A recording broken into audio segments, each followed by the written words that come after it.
আড়াইবাড়ি দরবার, আড়াইবাড়ি কামিল মাদ্রাসা সহ দরবার শরীফের অধীনে যতগুলো প্রতিষ্ঠান পরিচালিত হচ্ছে, আল্লাহ তাআলা সব প্রতিষ্ঠানের হেফাজতকারী তুমি হয়ে যাও। আমার অত্যন্ত শ্রদ্ধাভাজন আপনাদের সকলের প্রিয় মানুষ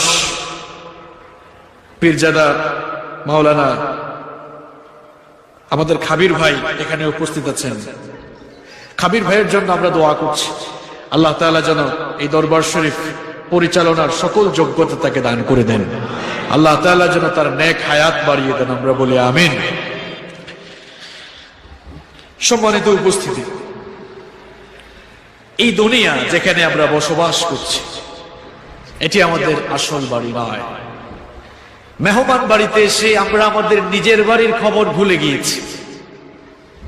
আমরা ছিলাম আলমে আরওয়াহ, রূহের জগতে আমরা যখন ছিলাম, আমাদের বাবা সাইয়েদনা আদম আলাইহিস সালাম, আমাদের মূল পরিচয়, মূল ঠিকানা ছিল জান্নাত।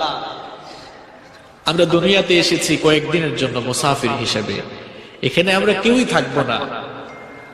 আপনি দেখেন আপনার পূর্ববর্তী কেউ দুনিয়ায় নেই, আপনিও থাকবেন না। এটা পৃথিবীর সবচেয়ে বস্তুনিষ্ঠ, অলঙ্ঘনীয়, অনিবার্য মহাসত্য। এটাই বাস্তবতা। আমরা কোথায় ছিলাম, কিভাবে আসলাম, কোথায় যাব, এ ব্যাপারে আমরা উদাসীন হয়ে গিয়েছি, গাফেল হয়ে গিয়েছি। কোথায় ছিলাম, কিভাবে আসলাম, কোথায় যাব, এটা আমাদের চিন্তা জগতের বাহিরে থাকায় দুনিয়ার চাকচিক্য, মোহ, লোভ লালসায় আমরা মেতে আছি। যদি চিন্তা করতাম আমাদের ডেস্টিনেশন কোথায়, আমাদের গন্তব্য কোথায়, আর সেটা যদি স্মরণে রাখতাম, তাহলে দুনিয়ার মোহ আমাদেরকে গ্রাস করতে পারত। আল্লাহ রাব্বুল আলামিন বলছেন, আমার গোলাম চিন্তা করো তুমি কোথায় ছিলা, কিভাবে এসেছো, আর কোথায় যাবা। কোরআনে কারীমের ৭৬ নম্বর সূরা সূরাতুল ইনসানের প্রথম আয়াতে আল্লাহ তাআলা বলছেন, হাল আতা আলাল ইনসানি হিনুম মিনাদ দাহরি লাম ইয়াকুন শাইআম মাযকুরা। মানুষের জীবনে কি এমন একটি সময় ছিল না যখন সে উল্লেখযোগ্য বিষয় বা বস্তু হিসাবে পরিগণিত ছিল না? মানুষের কোনো নাম ছিল না, ঠিকানা ছিল না, ঘর বাড়ি ছিল না, কিছুই ছিল না। আল্লাহ পাক বলেন, চিন্তা করে দেখো কোথা থেকে বান্দা তুমি কিভাবে কোথায় এসেছো। তোমার তো কোনো নাম ছিল না, অস্তিত্ব ছিল না, ঠিকানা ছিল না, ঘর ছিল না, বাড়ি ছিল না, কোথা থেকে কিভাবে এসেছো ভালো করে চিন্তা করে দেখো।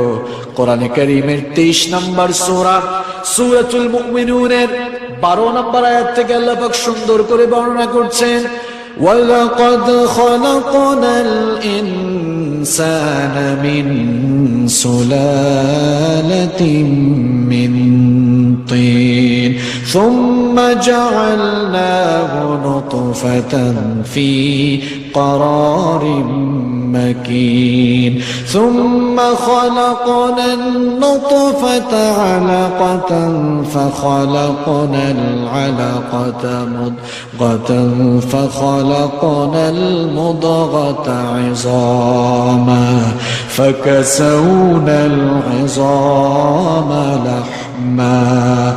আল্লাহ পাক বলেন, আমি তোমাদেরকে মাটির নির্যাস থেকে বানিয়েছি। কোথায় ছিলা, কিভাবে এসেছো চিন্তা করো। তুমি তো কিছুই ছিলে না। পুরুষের স্পার্ম আর মহিলাদের অভাব, এই দুটুকু মিলে এক ফোঁটা নাপাক পানি তোমার মায়ের জরায়ুর ভেতরে সুরক্ষিত জায়গায় আমি রেখে দিলাম। এমন নাপাক পানি থেকে তোমার পয়দা হয়েছে, যেই নাপাক পানি বের হয়ে গেলে মানুষের উপরে গোসল ফরজ হয়ে যায়। সেরকম এক ফোঁটা নাপাক পানি থেকে আমি আল্লাহ তোমাকে বানালাম। দুনিয়ায় আসার পরে কত বড়াই করো, কত অহংকার করো, ক্ষমতার দাপটে উঠি কি বসি, বাঁচি কি মরি, কি একটা ভাব নাও, অহংকার। আর তোমাদের অহংকার আর দাম্ভিকতার কারণে তোমাদের অবস্থা একেবারে দিশেহারা হয়ে যায়। বান্দারে চিন্তা করো, এক ফোঁটা নাপাক পানি থেকে আমি আল্লাহ তোমাকে বানালাম। এমন নাপাক পানি, যেই পানি বের হয়ে গেলে মানুষের উপরে গোসল ফরজ হয়ে যায়। ওই নাপাক পানি থেকে তোমার অস্তিত্ব হয়েছে, কিভাবে বানালাম শোনো। ওই নাপাক পানি ফুটাকে আমি আল্লাহ তোমার মায়ের গর্ভের ভেতরে সুরক্ষিত জায়গায় রেখে দিলাম। অতঃপর সেই নাপাক পানি ফুটাকে আমি জমাট বাঁধা রক্তে পরিণত করলাম। তারপরে সেই জমাট বাঁধা রক্তকে গোশতের পিণ্ড বানালাম। অতঃপর সেই গোশতের পিণ্ডকে বড় একটি হাড্ডিতে রূপান্তর করলাম। তারপরে সেই হাড্ডির উপরে গোশতের পোশাক পরিয়ে দিয়ে, তোমার কোনো স্ট্রাকচার ছিল না, তোমার কোনো অবয়ব ছিল না, সুন্দর একটা স্ট্রাকচার আমি দান করালাম। চক্ষু দিলাম, নাক দিলাম, ঠোঁট দিলাম, কান দিলাম, হাত দিলাম, পা দিলাম, সুন্দর একটা ফেস কাটিং দিয়ে, সুন্দর একটা স্ট্রাকচার দিয়ে তোমার মায়ের গর্ভের ভেতরে আমি আল্লাহ তোমাকে বানালাম। এরপরে সেই গর্ভের ভেতরে তোমাকে ইলা আজালিন মুসাম্মা, একটি নির্দিষ্ট সময় পর্যন্ত সেখানে রাখলাম। সুম্মা নুখরিজুকুম তিফলা, এরপরে সেখান থেকে তোমাকে বাচ্চার আকারে বের করে এই দুনিয়ার আলো বাতাস দেখিয়েছেন কে? কসবার ভাইয়েরা কোথায় ছিলেন? দেখেন, এত বড়াই কিসের আপনার? মানুষ কেন এত অহংকার করে? এক ফুটা নাপাক পানি থেকে আমাদের পয়দা হয়েছে, মাটির সাথে আমাদেরকে মিশে যেতে হবে, ঠিক কিনা? আল্লাহ তাআলা বলছেন, চিন্তা করো তুমি কোথায় ছিলে আর কিভাবে আসলে। যেখানে এসেছো সেখানেও সারা জীবন থাকতে পারবে না। তোমার পূর্ববর্তীদের দিকে তাকিয়ে দেখো, এখন 2020, 1920 সালে দুনিয়ায় যারা ছিল, এখন কি তারা দুনিয়ায় আছে নাকি? কন 2020 পার্থক্য শুধু শূন্যটা একে রূপান্তর হয়ে যাবে। 2020 শুধু শূন্য রূপান্তর হয়ে এক হবে 2120। চক্ষু বন্ধ করে চিন্তা করেন, ওই শূন্যর জায়গায় এক হয়ে গেলে আপনি চক্ষু বন্ধ করে চিন্তা করেন, আপনি মাটির সাথে মিশে গিয়েছেন। এটা এই দুনিয়ার সবচাইতে বস্তুনিষ্ঠ, অলঙ্ঘনীয়, অনিবার্য মহাসত্য। এটি চরম বাস্তবতা। এখানে আমরা চিরদিন থাকবো না। এর পরের আয়াতে আল্লাহ পাক বললেন, সুম্মা ইন্নাকুম বা'দা যালিকা লামাইয়িতুন, অতঃপর এখান থেকে তোমরা চলে যাবে, মৃত্যু হয়ে যাবে তোমাদের, মরে যাবে। আলামে বারজাখ, বারজাখের জিন্দেগি, কবরের জিন্দেগিতে প্রবেশ করবে, সেখানেও চিরকাল থাকবে না। সুম্মা ইন্নাকুম ইয়াউমাল কিয়ামাতি তুবআসুন, ডে অফ রিসারেকশন, পুনরুত্থান দিবস পর্যন্ত সেখানে থাকবে। পুনরুত্থান দিবস যখন চলে আসবে, কবর থেকে তোমাদেরকে উত্থিত করবেন কে? সুম্মা ইন্নাকুম ইয়াউমাল কিয়ামাতি তুবআসুন, কবর থেকে কিয়ামতের দিবসে আমাদেরকে উত্থিত করে আল্লাহ তাআলা হাসরের ময়দানে একত্রিত করবেন। তাহলে এই আয়াতগুলো সামারি কিংবা লেসন কি আমাদের জন্য? আসলে দুনিয়াতে আমাদেরকে আল্লাহ তাআলা পাঠিয়েছেন প্রত্যেকটি মানুষের জন্যই 5টি জগৎ রয়েছে। সবাই বলেন তো কয়টি জগৎ? 5টি জগৎ। নাম্বার 1, এক নাম্বার হচ্ছে আলমে আরওয়াহ, রূহের জগৎ। আমরা প্রত্যেকেই রূহের জগতে ছিলাম। রূহের জগৎ থেকে ইন্তেকাল করে, ইন্তেকাল আরবি শব্দ, এর বাংলা অর্থ হচ্ছে স্থানান্তর হওয়া, এক জায়গা থেকে আরেক জায়গায় চলে যাওয়া। রূহের জগতে ইন্তেকাল করে আমরা চলে আসলাম আলমে আরহাম, রেহেম, মায়ের পেটের জগতে আসলাম। সেখানে 9 মাস কিংবা 10 মাস অথবা 10 মাস 10 দিন থাকার পরে আমরা 3 নাম্বার জগতে চলে এসেছি, এটা হচ্ছে দুনিয়া। এই দুনিয়ার জগতেও আমরা থাকবো না, দুনিয়া থেকে ইন্তেকাল করে চলে যাব আলমে বারজাখ, বারজাখ বা কবরের জীবনে চলে যাব। সেখানেও থাকবো না, সেখানেও ইন্তেকাল হবে। ইন্তেকাল করে আমরা চলে যাব ইয়াউমাল কিয়ামা, ইয়াউমাল হিসাব, হিসাবের দিবসে, হাসরের ময়দানে আমাকে আপনাকে দুনিয়ার সকলকে একত্রিত করবেন কে? যে 5টি জগৎ আমাদের জন্য রয়েছে, তার মধ্যে বর্তমানে আমরা যে জগৎ অতিক্রম করছি সেটা কয় নাম্বার জগৎ? 2টা ফেলে এসেছি, আরো 2টা। কিন্তু আপনার ভাবসাব তো এমন একটা ভাবসাব নিয়ে দুনিয়ায় চলাফেরা যেন এখানেই আপনি থাকবেন। আপনি দেখেন না আড়াইবারের পীর সাহেবও চলে গিয়েছেন, আপনার দাদা চলে গিয়েছেন, আপনার বাবাও চলে গিয়েছেন, আপনিও কিন্তু চলে যাবেন। কথা ঠিক কিনা? মৃত্যু আমাদের সবার কাছে আসবে। মৃত্যু থেকে আমরা কেউ বাঁচতে পারবো? মৃত্যুর 8টি বৈশিষ্ট্য রয়েছে। সবাই বলেন তো মৃত্যুর কয়টি বৈশিষ্ট্য রয়েছে? 8টি বৈশিষ্ট্য রয়েছে। নাম্বার 1, 1 নম্বর হচ্ছে everyone will take the test of death.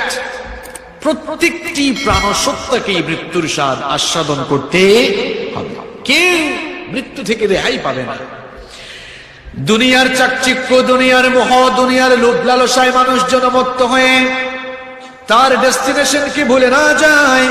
এজন্য কোরআনে কারীমের ভিন্ন ভিন্ন 3টি সূরার ভিন্ন ভিন্ন 3টি আয়াতে একই কথা আল্লাহ 3বার বলেছেন, কুল্লু নাফসিন যায়িকাতুল মাউত।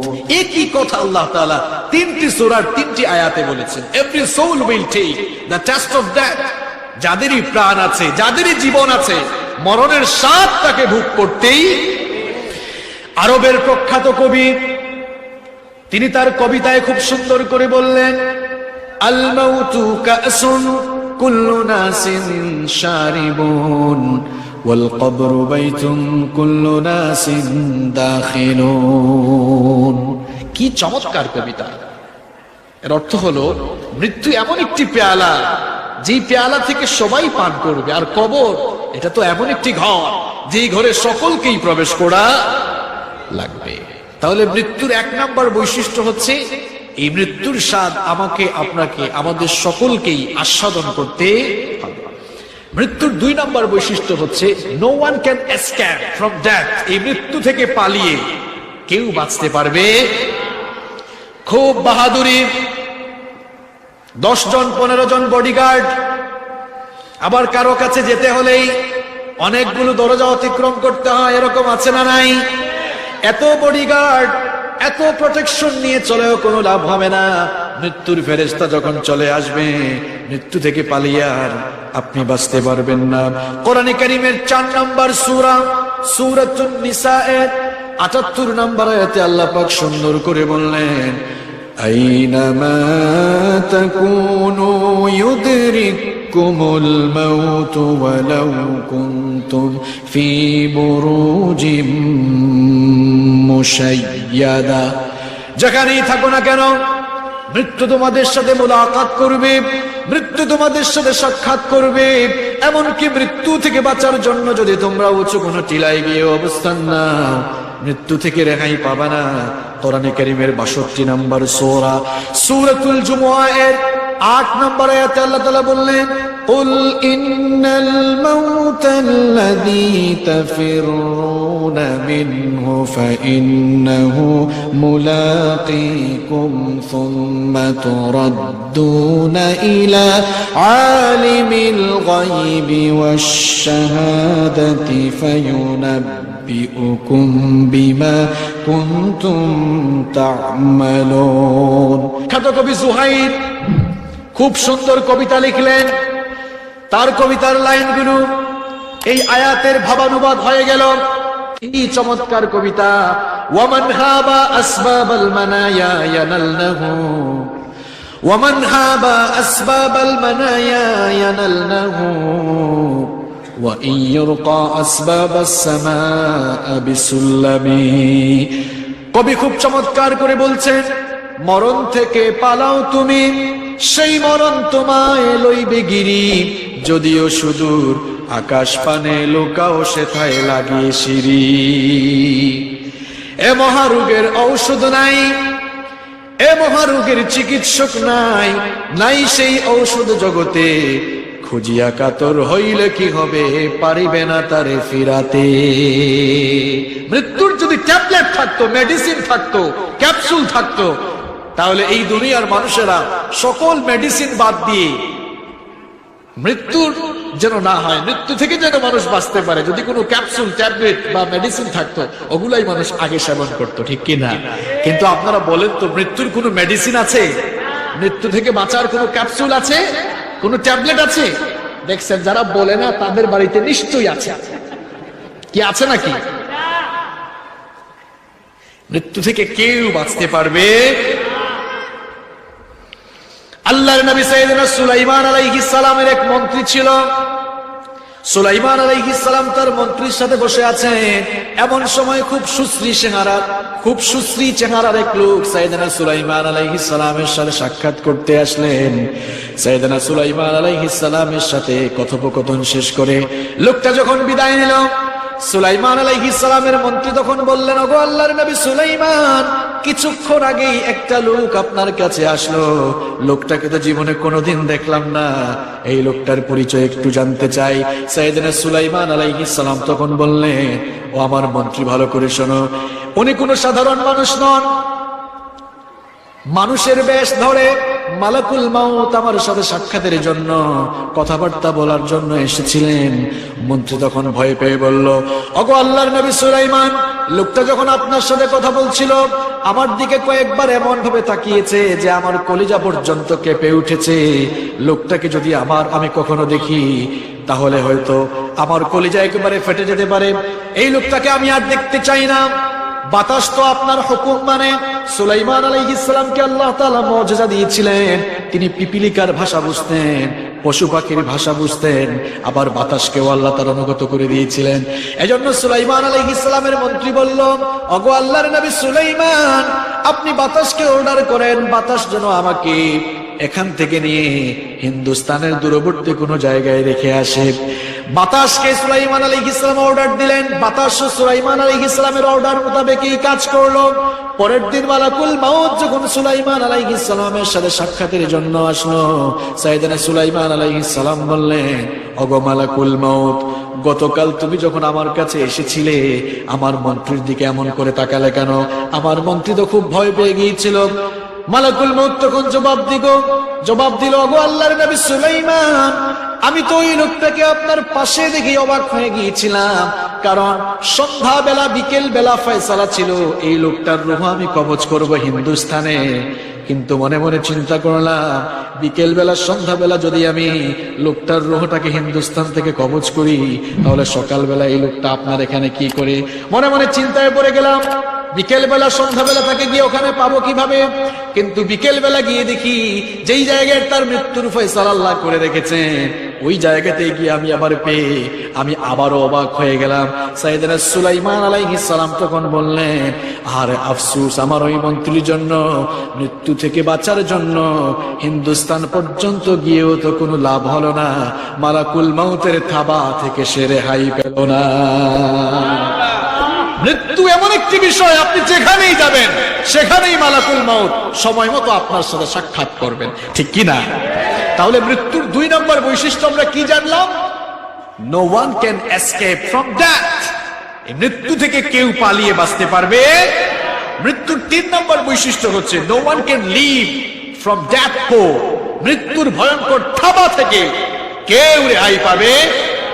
মৃত্যুর থাবা থেকে যদি কেউ রেহাই পেতেন তাহলে তো নবীরা পেতেন, তারাও তো মৃত্যুর থাবা থেকে রেহাই। পৃথিবীর প্রথম মানুষ সাইয়েদনা আদম আলাইহিস সালাম, তিনিও মৃত্যুর থাবা থেকে রেহাই পান নাই। তিরমিজি শরীফের হাদিস, আল্লাহ তাআলা যখন সাইয়েদনা আদম আলাইহিস সালামকে বানালেন, আল্লাহ তাআলা সাইয়েদনা আদম আলাইহিস সালামের সামনে কিয়ামত পর্যন্ত আদমের অনাগত সকল সন্তানদের রূহকে আল্লাহ তাআলা তার সামনে হাজির করলেন। সাইয়েদনা আদম আলাইহিস সালাম বললেন, মানহুম, ওগো আল্লাহ এরা কারা? আল্লাহ তাআলা বললেন, হাউলাই, আল্লাহ তাআলা বললেন, হাউলাই যুররিয়াতুক, এরা সকলে হচ্ছে তোমার বংশধর। সাইয়েদনা আদম আলাইহিস সালাম লক্ষ্য করলেন যে রূহগুলো দেখা যায় তার মধ্যে একটা রূহের দিকে তার চক্ষু পড়ল, দেখা গেল খুব সুন্দর সুশ্রী একটা রূহ দেখে যায়। তিনি বললেন, ওগো আল্লাহ, মান হাদা, এই যে খুব সুন্দর একটা রূহ দেখা যায় এই রূহটা কার? আল্লাহ তাআলা বললেন, হাদা ইবনুকা দাউদ, এটা হচ্ছে তোমার ছেলে দাউদ। আদম আলাইহিস সালাম বললেন, ওগো আল্লাহ, তুমি আমার এই তো সুন্দর ছেলে দাউদকে তুমি কত বছর বয়স দিয়েছো? আল্লাহ তাআলা তখন বললেন, উমরুহু 60 সানা, তাকে আমি 60 বছরের হায়াত দিয়েছি। সাইয়েদনা আদম আলাইহিস সালাম বললেন, ওগো আল্লাহ, আমাকে কত বছর দিয়েছো? আল্লাহ তাআলা বললেন, উমরুকা আলফা সানা, তোমাকে 1000 বছর হায়াত দিয়েছি। সাইয়েদনা আদম আলাইহিস সালাম বললেন, ওগো আল্লাহ, আমাকে তুমি 1000 বছর হায়াত দিলা, আর আমার এত সুন্দর ছেলে দাউদকে তুমি মাত্র 60 বছর হায়াত দিলা। তুমি এক কাজ করো, আমার 1000 বছর বয়স থেকে 40 বছর হায়াত নিয়ে আমার ছেলে দাউদকে দিয়ে দাও। আল্লাহু আকবার। আল্লাহ তাআলা তার ফরিয়াদ কবুল করলেন। আগে ছিল 60, এখন হইল 40, টোটাল কত হয়? 100 বছর। তাহলে আদম আলাইহিস সালামের হায়াত থেকে কত বছর কমে গেল? 40 বছর কমে গেল। আদম আলাইহিস সালাম 960 বছর দুনিয়াতে বাঁচলেন। মালাকুল মউত যখন আসলেন, আদম আলাইহিস সালাম বললেন, কেন এসেছেন? মালাকুল মউত বললেন, আপনার সময় তো ফুরিয়ে গিয়েছে, আপনার রূহ কবজের জন্য এসেছি। সাইয়েদনা আদম আলাইহিস সালাম বললেন, না, আমার সময় ফুরিয়ে যায় নাই, কারণ আল্লাহ তাআলা আমাকে 1000 বছর হায়াত দিয়েছেন, আরো 40 বছর বাকি আছে। যাও, চলে যাও, 40 বছর পরে আইসো, তখন দেখা হবে। মালাকুল মউত তখন বললেন, আপনি যে আপনার ছেলেকে 40 বছর বয়স দিয়ে দিয়েছিলেন, আপনার ছেলে দাউদকে আপনি 40 বছর দিয়ে দিয়েছেন, এজন্য 960 বছরই আপনার হায়াত ছিল। তিনি বললেন, না না না, এটার তো কোনো সাক্ষী ছিল না, কোনো লেখালেখি ছিল না। মালাকুল মউত আল্লাহর কাছে ফিরে গেলেন। আল্লাহ তাআলা বললেন, মালাকুল মউত, আমার আদমের এই চাওয়াকে পরিপূর্ণ করো, আমি তাকে আরো 40 বছর দিলাম। সুবহানাল্লাহ। তখন থেকে আল্লাহ তাআলা সাক্ষ্য কিতাবের এই সিস্টেমটা আল্লাহ তাআলা তখন থেকে জারি করে রাখলেন। প্রিয় ভাইরা, মৃত্যু থেকে কেউ যদি বাঁচতেন তাহলে তো নবীরা বাঁচতেন, তারাও বাঁচতে পারেন। বুখারীর বর্ণনা, আল্লাহর নবী সাইয়েদনা মূসা আলাইহিস সালাম, তার স্পেশালিটি ছিল ওয়া কাল্লামাল্লাহু মূসা তাকলিমা, তার সাথে কথা বলতেন কে? মূসা আলাইহিস সালাম। তার হায়াত যখন ফুরিয়ে গেল, আল্লাহ তাআলা মালাকুল মউতকে পাঠালেন। মালাকুল মউতকে দেখে মূসা আলাইহিস সালাম বললেন, মান আনতা, হু আর ইউ, তুমি কে? মালাকুল মউত অবাক, রীতিমতো অবাক। কারো কাছে গেলে তো আমাকে এই কথা জিজ্ঞেস করে না, কত বড় সাহস, আমাকে বলে আমি কে? তিনি বললেন, আনা মালাকুল মউত, আমি মালাকুল মউত। মূসা আলাইহিস সালাম নরম নবী না গরম নবী? এত গরম, ফেরাউনের বংশের এক লোককে এক থাপ্পড় দিয়ে দুনিয়া থেকে বিদায় করে দিয়েছেন। আল্লাহু আকবার। কি গরম নবী! তিনি যখন রাগ করতেন, পাগড়ি ভেদ করে চুলগুলো দাঁড়িয়ে যেত। আল্লাহু আকবার। তো মূসা আলাইহিস সালাম বললেন, তুমি মালাকুল মউত, তো আমার কি হয়েছে? মালাকুল মউত বলল, জানেন না আমি কেন আসি? আমি তো রূপ কবজের জন্য এসেছি। আচ্ছা তাই, আসো। ফালাম্মা জাআহু সাক্কা, বুখারীর বর্ণনা, মালাকুল মউত যখন মূসা আলাইহিস সালামের কাছে আসলেন, দিয়েছে এক থাপ্পড়, এক থাপ্পড়ে একেবারে চক্ষুটা বের হয়ে গিয়েছে। আল্লাহু আকবার।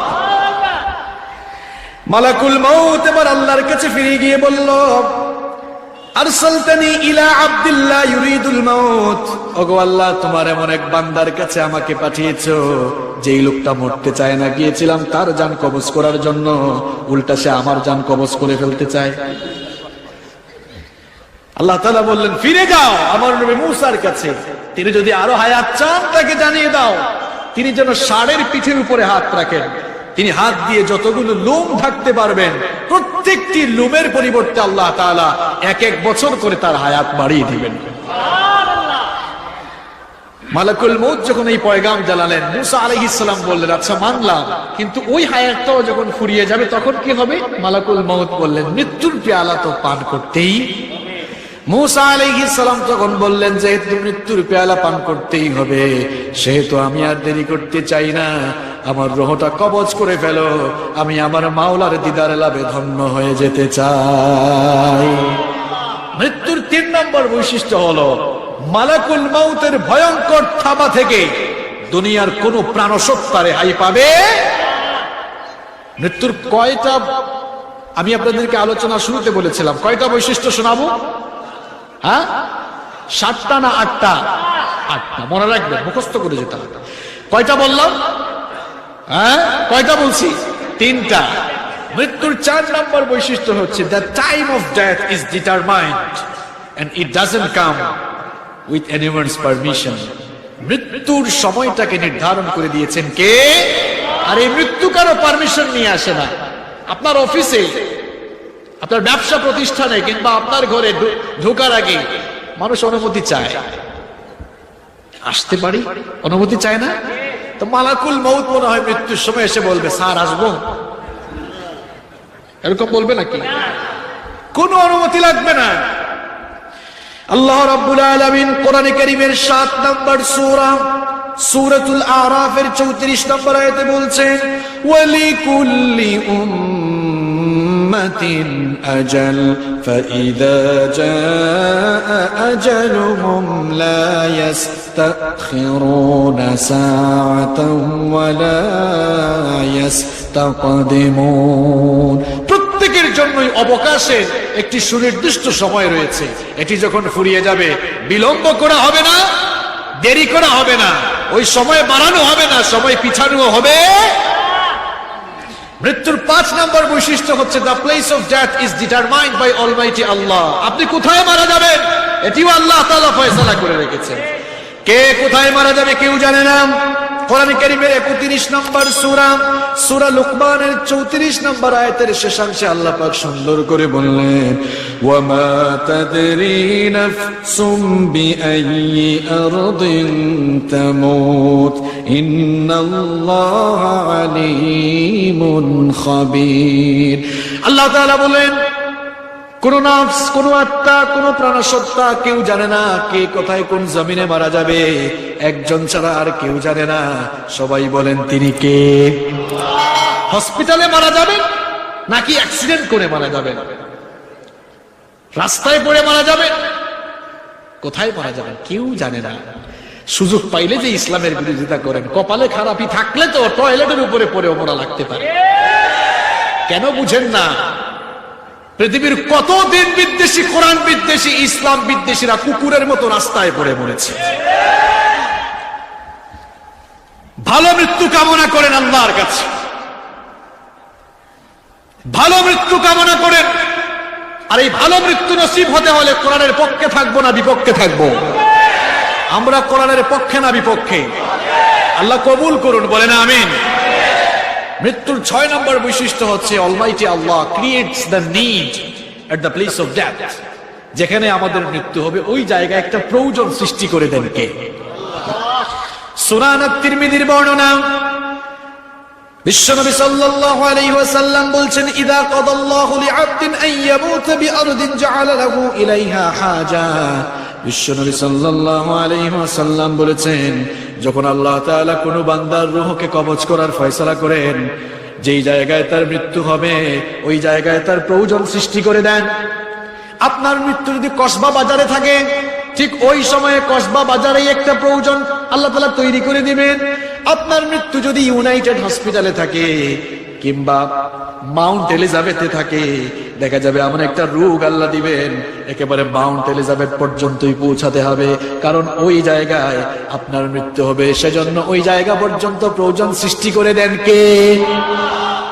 মৃত্যুর 6 নম্বর বৈশিষ্ট্য আমরা জানলাম, যেই জায়গায় মৃত্যু হবে ওই জায়গায় একটা প্রয়োজন সৃষ্টি করে দেন কে? মৃত্যুর 7 নম্বর বৈশিষ্ট্য হচ্ছে the decision of death is determined by almighty Allah. এই মৃত্যুর ফয়সালা কিন্তু জমিন থেকে হয় না, মৃত্যুর ফয়সালা হয় কোথা থেকে? মৃত্যুর ফয়সালা আসমানে হয়, জমিনে হয় না। এজন্য ঈমানদাররা আল্লাহ ছাড়া কাউকে ভয় করে না। ঈমানদাররা কেবলমাত্র আল্লাহকে ভয় করে। যারা আল্লাহকে ভয় করে গোটা দুনিয়া তাদেরকে ভয় করে, আর যারা সৃষ্টিকে ভয় করে গোটা দুনিয়া তাদেরকে ভয় দেখায়। আমরা সৃষ্টিকে ভয় করি না, আমরা স্রষ্টাকে ভয় করি। যদি আল্লাহ তাআলার তরফ থেকে আপনার মৃত্যুর ফয়সালা না হয়, আল্লাহর কসম আপনাকে কেটে টুকরো টুকরো করে ফেলা হলেও আপনার মৃত্যু হবে না। আমার বাড়ি তো সিলেটে। আমার এলাকার এক লোককে 3-4 বছর আগে কিছু সন্ত্রাসী এমন ভাবে কুপিয়েছে, কুপাতে কুপাতে তার শরীরের সব জায়গা আলাদা করে দিয়েছে। আমরা কনফার্ম যে এই লোকটা মারা যাবে, এই লোকটা মারা যাবে। কিন্তু আল্লাহ তাআলার অসীম কুদরত সকলকে অবাক করে দিয়ে দেখা গেল এই লোকটা আল্লাহর রহমতে বেঁচে গিয়েছে। কারণ মৃত্যুর ফয়সালা আকাশ থেকে আসে। যদি আপনার মৃত্যুর ফয়সালা না আসে, আপনার শরীরে বুক দিয়ে বুলেট ঢুকে পিঠ দিয়ে বের হয়ে যাবে, তাও মৃত্যু হবে না। কারণ মৃত্যুর ফয়সালা আসতে হবে কার পক্ষ থেকে? যেন ইমানদারদের কলিজায় কেবল একজনের ভয়, তিনি কে? যাদের হৃদয়ে আছে আল্লাহর ভয়, তারা কভু পথ ভুলে যায় না। আল্লাহর প্রেম ছাড়া এই দুনিয়ায় কারো কাছে কোনো কিছু চায় না, কারো কাছে কোনো কিছু চায় না। দিন কায়েমের পথে যারা অবিচল, তারা হলো আল্লাহর প্রিয়জন। বাতিলের কাছে যারা হার মানে না, সংগ্রাম করে যায় আমরণ। হেরার আলোতে যার হৃদয় রঙিন, হাতে আল কোরআনের দীপ্ত সঙ্গীন। সত্যের পথে যারা নিবেদিত প্রাণ, শত্রুকে কভু ভয় পায় না, শত্রুকে কভু ভয় পায় না। যাদের হৃদয়ে আছে আল্লাহর ভয়, তারা কভু পথ ভুলে যায় না। আল্লাহর প্রেম ছাড়া এই দুনিয়ায় কারো কাছে কোনো কিছু চাই না, কারো কাছে কোনো কিছু চাই না। ঠিক কিনা? আমরা ভয় করি কাকে? ভয় করি কাকে? যারা আল্লাহ তাআলাকে ভয় করে, আল্লাহর দ্বীনের পথে অটল অবিচল থাকে, আল্লাহর দ্বীনের পথে অটল অবিচল থেকে যারা আল্লাহর দ্বীন কায়েমের পথে আন্দোলন করে, দুনিয়ার কোনো পরাশক্তি তাদেরকে থামাতে পারবে না। কারণ তারা দুনিয়ার কোনো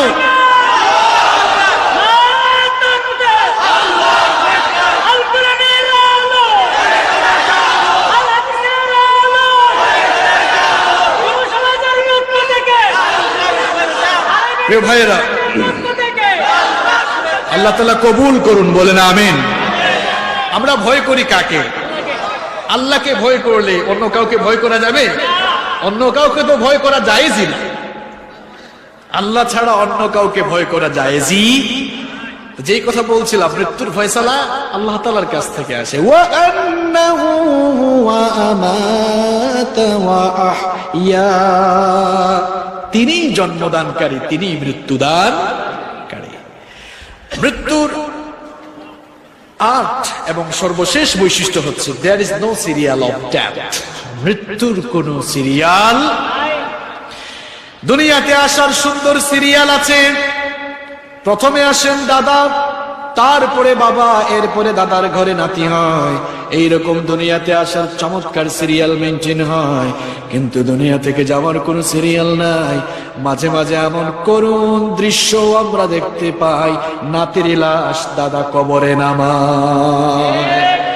এরকম চিত্র আপনারা দেখেছেন কিনা?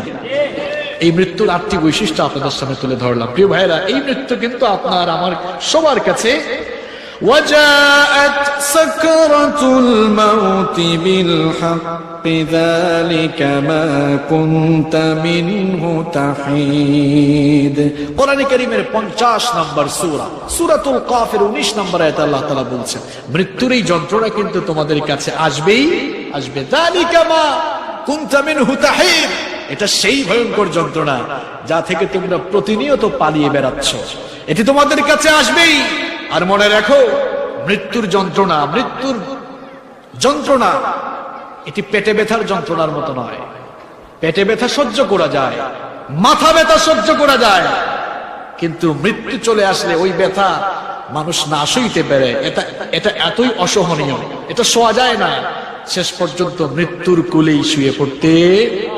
আর মৃত্যু যন্ত্রণা এটা কি খুব সাধারণ বিষয় নাকি? হ্যাঁ, আরে আপনি কোন গাফলতিতে পড়ে আছেন, কোন ধোকায় পড়ে আছেন?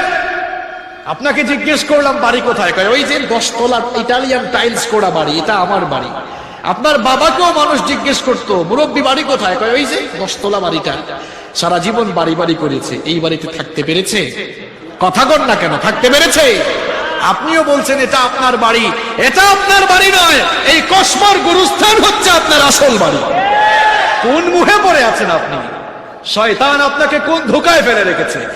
আপনার টাকা পয়সা, সহায় সম্পদ, ক্ষমতা, দলবাজি, তেলবাজি কিছুই থাকবে না, মাটির সাথে মিশে যেতে হবে আপনাকে।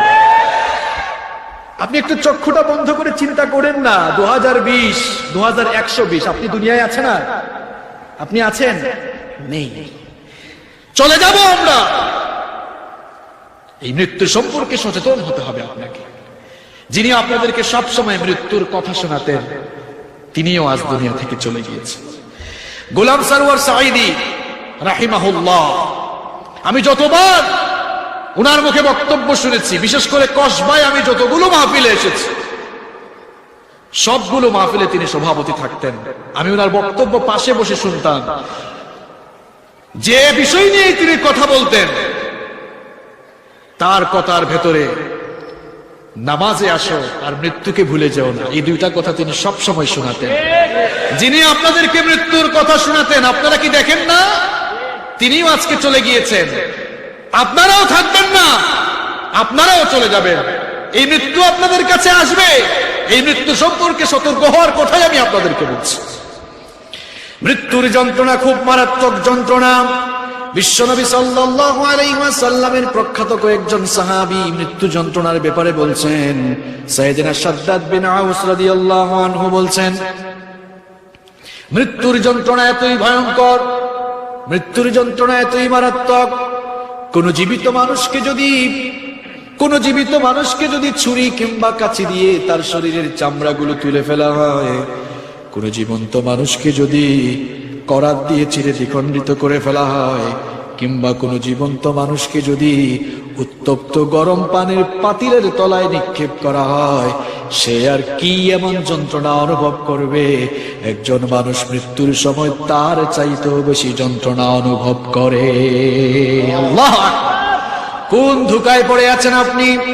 বিশ্বনবী সাল্লাল্লাহু আলাইহি ওয়াসাল্লামের প্রিয় সাহাবী আনাস বিন মালিক রাদিয়াল্লাহু আনহু বলেছেন, কোন মানুষকে যদি দুনিয়ার কোন তরবারি দিয়ে কেটে কেটে 1000 পিস করে ফেলা হয়, মালাকুল মউত যখন মানুষের জান কবজ করে, মানুষেরা এর চাইতেও বেশি কষ্ট অনুভব করে।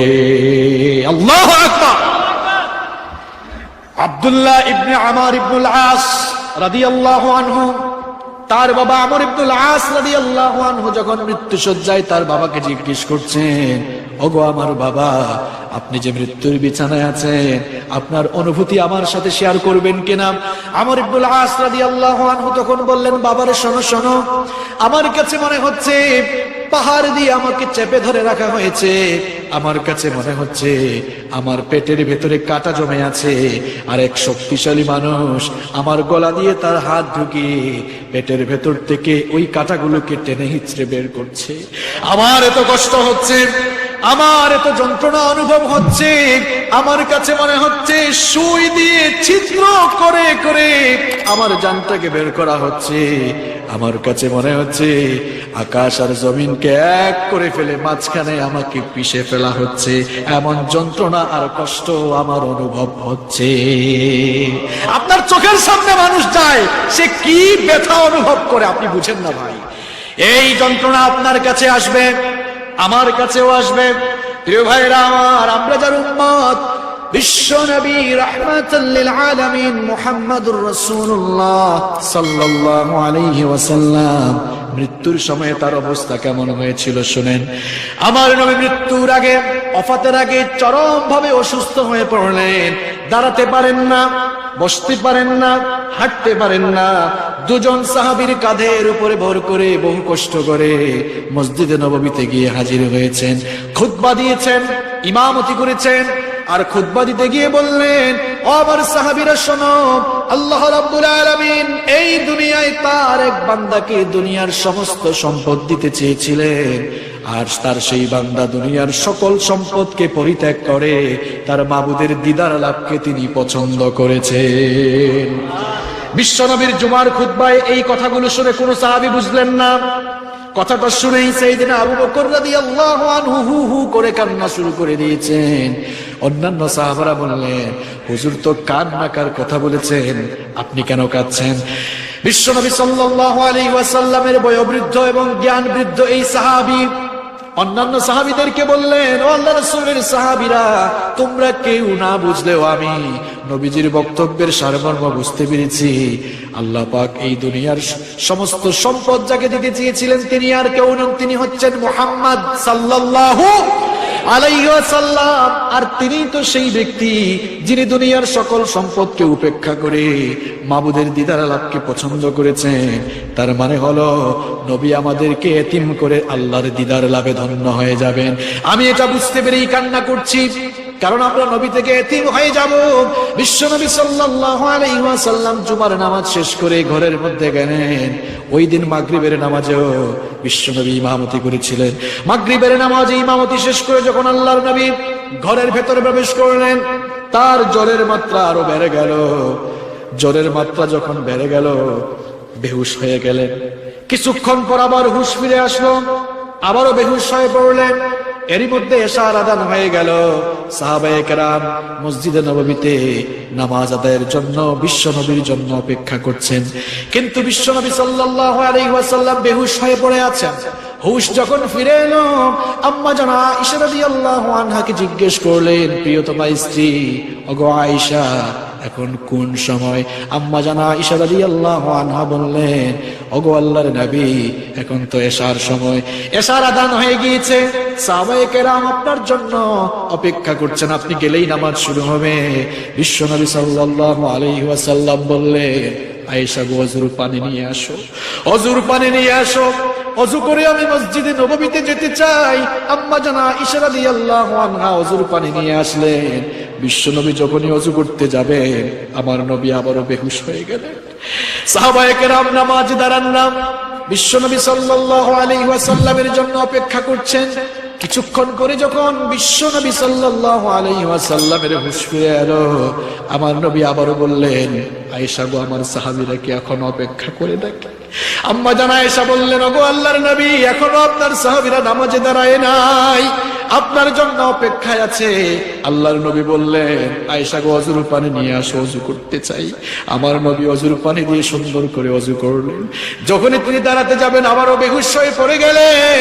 কিছুক্ষণ পর যখন হুঁশ আসলো, আল্লাহর নবী বললেন, আয়েশা গো, আমার সাহাবী আবু বকরকে বলো আমার জায়নামাজে দিয়ে ইমামতি করার জন্য।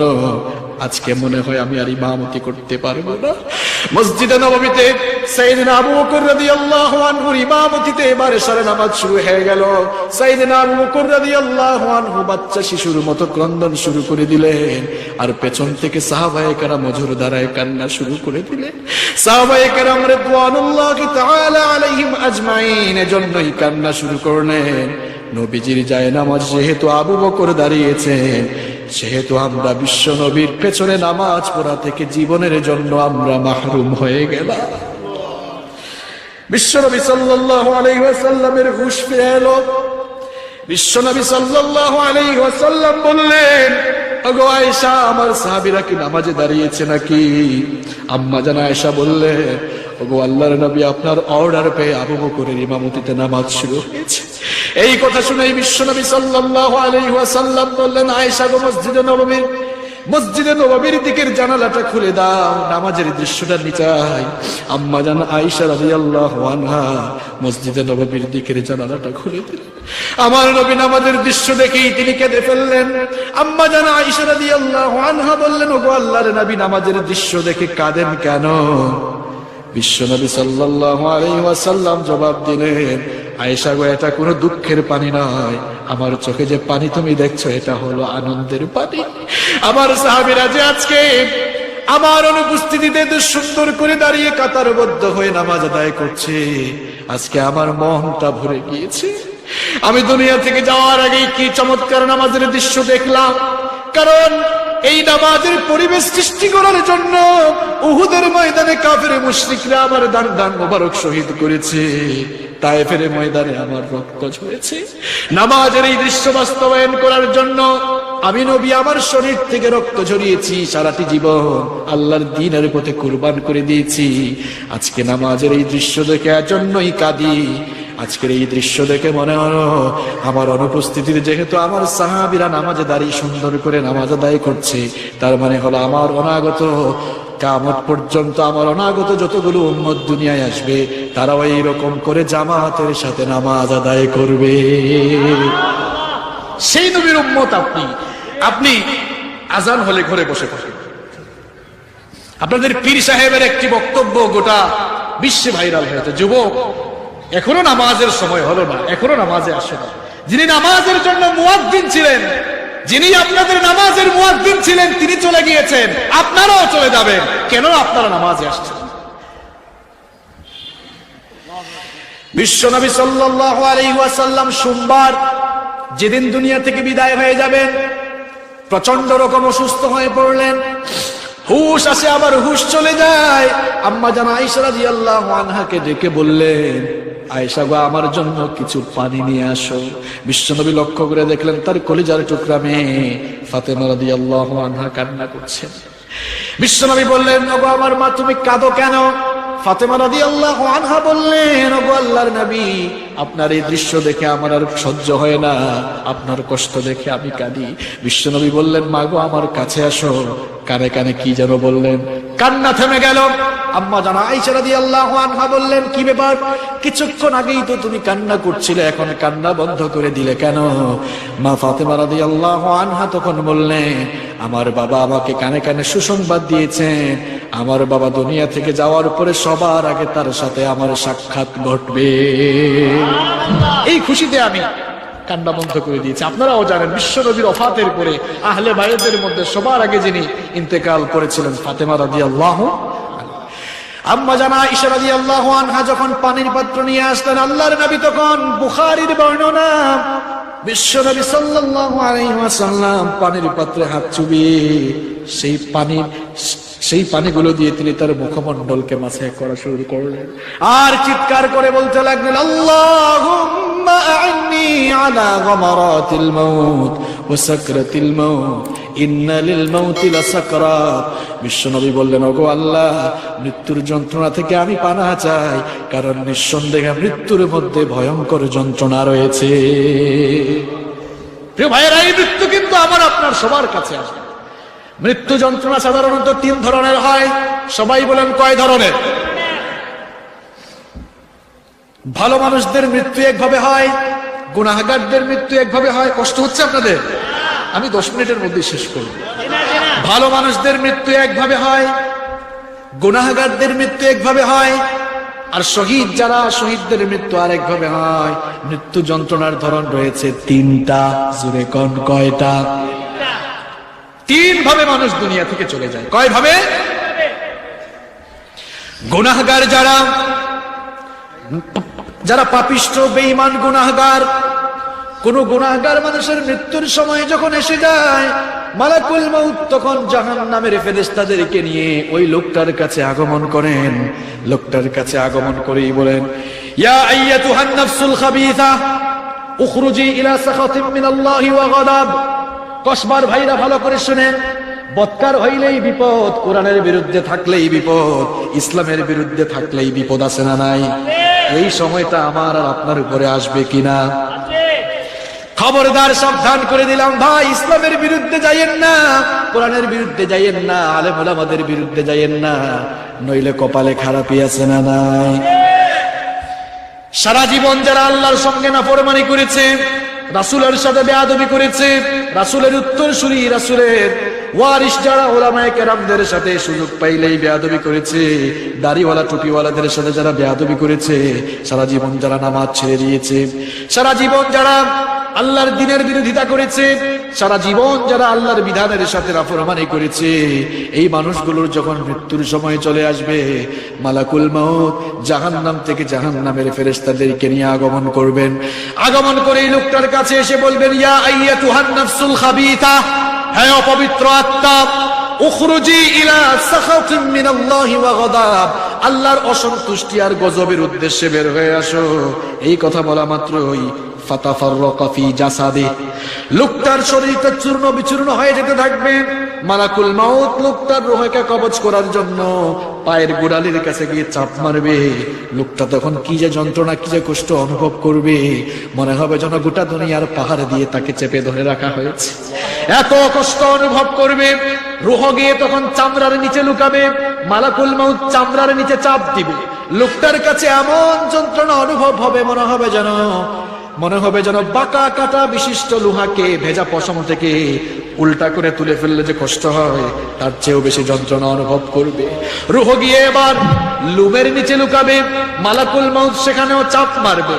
চাপতে চাপতে লোকটাকে কষ্ট দিয়ে দিয়ে তার রূহটাকে বের করতে চাইবে। এই নাফরমান বেঈমান গুনাহগার মানুষগুলো তখন মালাকুল মাউতকে বলবে।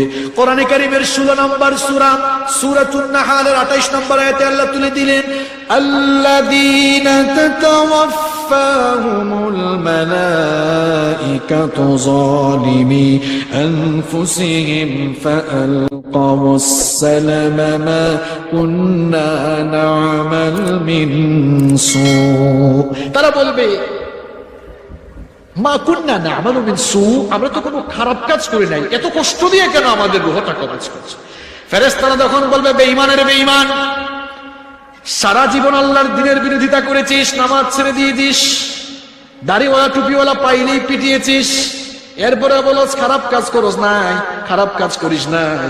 আজকে ভালো করে মজা বুঝ, মৃত্যুর সময়ে যন্ত্রণাটা কেমন লাগে। মালাকুল মাউত কষ্ট দিয়ে দিয়ে লোকটার রূহটা যখন কবজ করে ফেলবে, লোকটার রূহটা কবজ করে ফেলার পর জাহান্নামের নিকৃষ্ট কাফনের কাপড়ে তার রূহটাকে পেঁচিয়ে আকাশের পানে তারা রওনা করবে। কি কিস্সা শোনাচ্ছি এগুলা? হ্যাঁ, প্রথম আসমানে যাওয়ার পর আসমানের দরজা খোলার জন্য অনুমতি চাওয়া হবে। ফেরেশতারা বলবে, কার রূহ নিয়ে এসেছো? এই লোকটার আত্মা থেকে এমন দুর্গন্ধ বের হয় কেন? আপনারা তো লোকগুলোকে দেখেন খুব নাদুস নুদুস, খুব দামি দামি ব্র্যান্ডের লোশন মাখে, খুব দামি দামি পারফিউম মাখে। আর মালাকুল মাউত যখন ইচ্ছা মতো পিটাইয়া কষ্ট দিয়া যখন রূহটাকে নিয়ে প্রথম আসমানে যাবে, ফেরেশতারা বলবে, এত নিকৃষ্ট দুর্গন্ধ কার আত্মা থেকে বের হয়? পরিচয় করিয়ে দিবে, এটা দুনিয়ার অমুক দেশের অমুক এলাকার ওই অপবিত্র আত্মা। ফেরেশতারা তখন বলবে, আল্লাহ এই লোকটার রূহকে উপরে নিয়ে যাওয়ার জন্য অর্ডার করেন নাই। ফেরেশতারা তখন সজোরে একটা ধাক্কা দিয়ে জমিনের একেবারে সর্বনিম্ন জমিনের নিচে অবস্থিত 70,000 গজ মাটির নিচে অবস্থিত সিজ্জিনের মধ্যে তার রূহটাকে একেবারে নিক্ষেপ করবে। নাউযু বিল্লাহি মিন মাআদাল্লাহ। আল্লাহ আমাদেরকে এমন বেইজ্জতি থেকে হেফাজত করো, বলেন আমিন। প্রিয় ভাইরা আমার, এইভাবে করে বদকার লোকদের রূহ কবজ করা হবে। আর যারা নেককার, আপনাদের মতো যারা কোরআন পাগল, কোরআনের মাহফিল হইলেই দলে দলে ছুটে আসে, কোরআনের জন্য পাগল পাড়া, আবার এর বিপরীত কিছু মানুষ আছে, কোরআনের মাহফিল দেখতেই পারে না, আছে না নাই? মাহফিল হলেই মাহফিল বন্ধ করার চেষ্টা করে এমন মানুষ আছে না নাই? কোরআনকে যারা বুকে ধারণ করে, কোরআনকে যারা লালন করে, 5 ওয়াক্ত যারা নামাজ আদায় করে, যারা সারা জীবন আল্লাহর দ্বীনকে মানে, রাসূলকে মহব্বত করে, রাসূলের ওয়ারিস আলেম ওলামাকে মহব্বত করে, আলেম ওলামাদের সঙ্গে সুসম্পর্ক রাখে, সারা জীবন যারা ইসলামের বিধান মেনে চলেছে, ওই সকল লোকগুলোর মৃত্যুর সময় যখন চলে আসে, ফেরেশতারা একেই একটা সালাম দেয়, আসসালামু আলাইকুম। সুবহানাল্লাহ। নাফরমানকে কোনো সালাম দেয়? কথা কন না কেন আপনারা? সালাম দেয়। কিন্তু নেককার লোককে এসেই সালাম আছে না নাই? কোরআনে কারীমের 16 নম্বর সূরা সূরাতুন নাহলের 32 নম্বর আয়াতে আল্লাহ তাআলা বলছেন, আল্লাযীনা তাতাওয়াফফাহুমুল মালাইকাতু তাইয়্যিবিনা ইয়াকুলুনা সালামুন আলাইকুম উদখুলুল জান্নাতা বিমা কুনতুম তা'মালুন। আল্লাহ পাক বলেন, নেককার লোকদের মৃত্যুর সময় যখন এসে যায়, ফেরেশতারা আগমন করে সালাম দিয়ে তাদেরকে বলে, তোমাদের উপরে সালাম, আল্লাহর জান্নাতে ঢোকার জন্য তোমরা প্রস্তুত হয়ে যাও। কোরআনে কারীমের 41 নম্বর সূরা হামিম আস-সাজদা এর 30 নম্বর আয়াতে আল্লাহ তাআলা সুন্দর করে বলছেন, ইন্নাল্লাযীনা ক্বালু ربنا الله ثم استقاموا تتنزل عليهم الملائكة ألا تخافوا ولا تحزنوا وأبشروا بالجنة التي كنتم توعدون আল্লাহ পাক বলেন নিশ্চয়ই যারা ঘোষণা করেছে আল্লাহ আমার রব, আমাদের রবকে, নিশ্চয়ই যারা ঘোষণা করেছে আল্লাহ আমার রব, আর ওই রবের পথে যারা অটল থাকে, অবিচল থাকে, ফেরেশতারা তাদের মৃত্যুর সময় এসে সুসংবাদ দিয়ে বলে আল্লাহ তাখাফু ওয়ালা তাহজানু, তোমাদের জন্য কোনো ভয় নাই, তোমাদের জন্য কোনো চিন্তা নাই, ওয়া আবশিরু বিল জান্নাতিল্লাতী কুনতুম তুআদুন, আল্লাহ পাক তোমাদের জন্য যে জান্নাতের ওয়াদা দিয়েছেন ওই জান্নাতে ঢোকার জন্য তোমরা প্রস্তুতি গ্রহণ করো। নেককার লোকদের রূহ কবজের সময় যখন হয়ে যায়, মালাকুল মাউত জান্নাতের সুগন্ধিযুক্ত কাফনের কাপড় নিয়ে জান্নাতের ফেরেশতাদেরকে নিয়ে ওই লোকটার কাছে আগমন করে সালাম দিয়ে বলে ইয়া আইয়াতুহান নাফসুত তাইয়্যিবা উখরুজি ইলা মাগফিরাতিন মিনাল্লাহি ওয়া রিদওয়ান, হে পবিত্র আত্মা, আল্লাহর সন্তুষ্টি, আল্লাহ তাআলার সন্তুষ্টি আর মাগফিরাতের উদ্দেশ্যে বের হয়ে আসো। লোকটার রূহ তখন এত সুন্দর করে কবজ করা হবে, দুধের বাচ্চা যেমন মায়ের বুকে দুধ পান করে করে আরাম করে ঘুমিয়ে যায়, জান্নাতি মানুষগুলোর রূহ ফেরেশতারা এমন ভাবে কবজ করবে, মালাকুল মাউত যখন ওই লোকটার চোখের সামনে জান্নাতের দৃশ্য তুলে ধরবে, লোকটাও জান্নাতের দৃশ্য দেখতে দেখতে আরাম করে ঘুমিয়ে যাবে। আল্লাহ এমন মৃত্যু আমাদেরকে নসিব করে দিও। ফেরেশতারা আবার লোকটার রূহ নিয়ে আকাশের পানে রওনা করবে। ফেরেশতারা যখন আকাশের পানে রওনা করবে, ওই আত্মার ওই রূহটা কাফনের কাপড় থেকে সুগন্ধি পেয়ে ফেরেশতারা বলবে কার রূহটা তোমরা নিয়ে এসেছো? ফেরেশতারা পরিচয় করিয়ে দিবে অমুক দেশের অমুক এলাকার অমুক লোকের আত্মা। ফেরেশতারা তখন আহলান সাহলান মারহাবান দিয়ে আকাশের দরজা খুলে দিবে, আর ওই লোকগুলোর রূহটাকে যখন এল্লিন হচ্ছে সেই জায়গা যেখানে নেককার লোকদের রূহকে সংরক্ষণ করে রাখা হয়, সেখানে যখন তাদের রূহটাকে সংরক্ষণ করে রাখা হবে, তাদের রূহটাকে অভ্যর্থনা দিয়ে বলা হবে ইয়া আইয়াতুহান নাফসুল মুতমাইন্নাতু রজিই ইলা রাব্বিকি রাদিয়াতাম মারদিয়্যা ফাদখুলি ফি ইবাদি ওয়াদখুলি জান্নাতি। বলা হবে হে প্রশান্ত আত্মা, ফিরে এসো তোমার রবের দিকে সন্তুষ্ট চিত্তে, আমার নেককার বান্দাদের সাথে শামিল হয়ে আমার জান্নাতের ভেতরে দাখিল হয়ে যাও। সুবহানাল্লাহ। আল্লাহ এমন মৃত্যু আমাদের সবাইকে নসিব করে দিও। বদকার লোকদের মৃত্যু যন্ত্রণার কথা বললাম, অতঃপর নেককার লোকদের মৃত্যু যন্ত্রণাও শেয়ার করলাম। একটা ইঁদুরকে আপনারা এত ভয় করেন, বসেন সবাই, এটা চলে যাবে। এবার 3 নাম্বার যেটা বলে আমরা আজকে শেষ করব, শহীদ যারা, শহীদ কারা? আল্লাহর দ্বীনের জন্য, কোরআনের জন্য যারা তাদের নিজেদের জীবনকে কুরবানি করে দিয়েছে, সেই সকল শহীদদের মৃত্যু যন্ত্রণা কেমন হয় শুনেন। বিশ্বনবী সাল্লাল্লাহু আলাইহি ওয়াসাল্লাম বলেছেন, তোমাদের কারো হাতের মধ্যে চিমটি কাটলে কিংবা কোনো পিপিলিকা যদি কাউকে কামড় দেয়, সে যেমন সামান্য যন্ত্রণা অনুভব করবে, একজন শহীদ মৃত্যুর সময় এর চাইতে কম যন্ত্রণা অনুভব করবে। এই জন্য রাসূল কারীম সাল্লাল্লাহু আলাইহি ওয়াসাল্লামের সাহাবীরা শহীদ হওয়ার পাগল ছিলেন। আপনি তসবির দানা টিপে টিপে জান্নাত তালাশ করেন, আর নবীর সাহাবীরা আল্লাহর দ্বীনের জন্য জীবন কুরবানি করে আল্লাহর কাছ থেকে জান্নাতের টিকিট কিনে নিয়েছে। যেখানেই শাহাদাতের ঘোষণা এসেছে, সেখানেই সাহাবীরা কম্পিটিশন শুরু করেছেন। একটা ঘটনা শুনাই শেষ করাই নেই। বদরের যুদ্ধ ইসলামের প্রথম যুদ্ধ নাকি শেষ যুদ্ধ? মাশাআল্লাহ, জানেন আপনারা প্রথম যুদ্ধ। যুদ্ধটা খুব কঠিন না খুব সহজ? কেন কঠিন? হ্যাঁ, এইটাই বলবে। 313 আর 1000। প্রিয় ভাইয়েরা, সংখ্যায় কম হলেও ঐক্যবদ্ধ থাকলে, মনোবল ঠিক থাকলে সংখ্যাধিক্যকেও হারিয়ে দেওয়া সম্ভব। সংখ্যায় কম থাকার কারণে বদরের যুদ্ধ কঠিন ছিল না। বদরের যুদ্ধ কঠিন ছিল অন্য কারণে। কারণ বদরের ময়দানে যারা মুখোমুখি, তারা কারা জানেন? হ্যাঁ, বাবা সন্তান, দেখা গিয়েছে বাবা ইসলাম কবুল করেছে, ছেলে করে নাই। এখন বাপ বেটা, সুজা কথা এইটা, বাপের বিরুদ্ধে অস্ত্র তোলা। চাচা ইসলাম কবুল করেছে, ভাতিজা করে নাই। এখন চাচা ভাতিজা।